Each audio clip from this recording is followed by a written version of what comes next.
सिंध वासियो सिंध के दरपेश माशी ऐं समाजी जाग्राफी वॾा चैलेंज साम्हूं आहिनि। असांजे नस्ल ऐं मुआशरे खे मुख़्तलिफ़नि हरबनि जे ज़रिए गलो दॿाए पियो वञे। सिंध जे 6 करोड़ अवाम जी को बि आवाज़ चीक पुकार नथी ॿुधी वञे।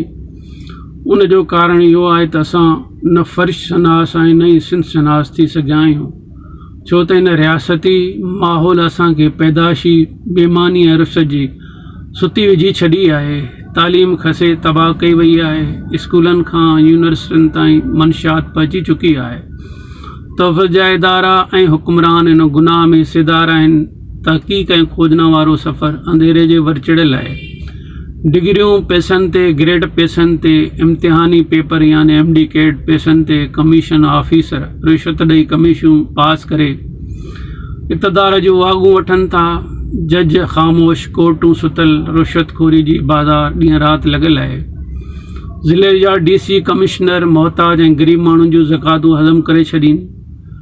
सूबाई वज़ीर मशीर तोणे ब्यूरोक्रेट्स मरी वियल माण्हुनि जे ख़ानदाननि जूं मासूम बचनि ऐं बेऔरतुनि जा पैसा खाई हज जा इमरान में मसरूफ़ आहिनि। ॿिए तरफ़ वरी बेमान ऐं कातिल गुंडनि खे हथरादू वोटनि ज़रिए सियासतदान बनाए पियो वञे। हिन रियासत जो मक़सदुल ऐन इहो ई आहे।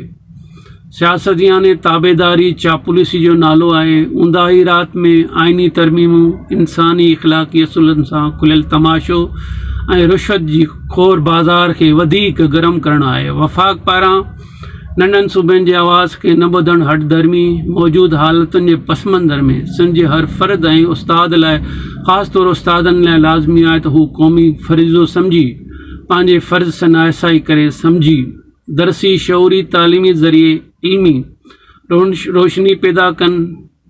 उहा ज़रूरी आहे मुआशरे जे तब्दीलीअ लाइ।